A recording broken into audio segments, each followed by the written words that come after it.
আজি এটা বৰ শুভ দিন বহু প্ৰত্যাশিত অসমৰ ৰাইজে আশা কৰা ধৰণেৰে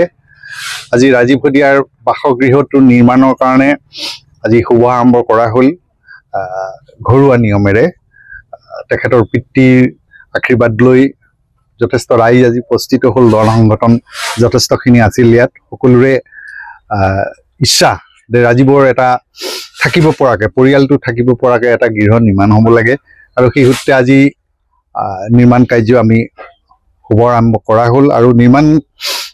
গৃহটো আগবঢ়াই নিবৰ কাৰণে গৃহ নিৰ্মাণ কাৰ্য আগবঢ়াই নিবৰ কাৰণে আমি এখন নিৰ্মাণ সমিতি গঠন কৰা হ'ল য'ত আমাৰ অনুপ মৰাণ ডাঙৰীয়া তেওঁ সম্পাদকৰ দায়িত্ব আৰু সভাপতিৰ দায়িত্বত আমাৰ সকলোৰে শ্ৰদ্ধাৰ সকলো জ্যেষ্ঠ আমাৰ প্ৰবাল নেওগ ডাঙৰীয়াকে আদি কৰি বিশেষকৈ ইয়াত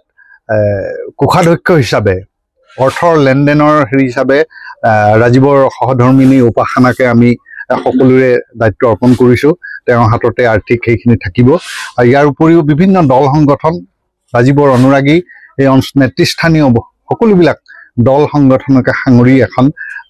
পূৰ্ণ পৰ্যায়ৰ নিৰ্মাণ সমিতি গঠন কৰা হৈছে আৰু নিৰ্মাণ সমিতিৰ তত্ত্বাৱধানতে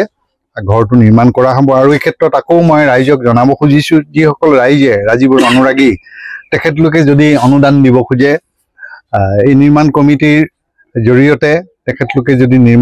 নিৰ্মাণ কমিটিক সহায় সহযোগিতা কৰে তাৰ প্ৰতি আমাৰ বিনম্ৰ থাকিল